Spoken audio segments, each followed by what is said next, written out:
ඇයි ඒ කාලේ හින රණ්ඩුවක් කරලා අපිට තිබ්බ හැමදේම මුදුරගත්ත ඕකු.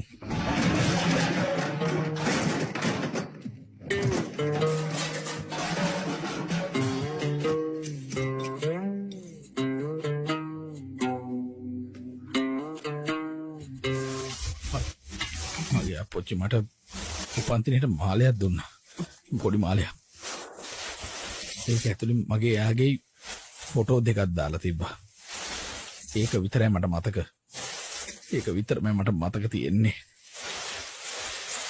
ඒකත් ඇවිල්ලා මුන් කාලකණ්ණි ටික මගෙන් උදුරගෙන අරන් ගියා.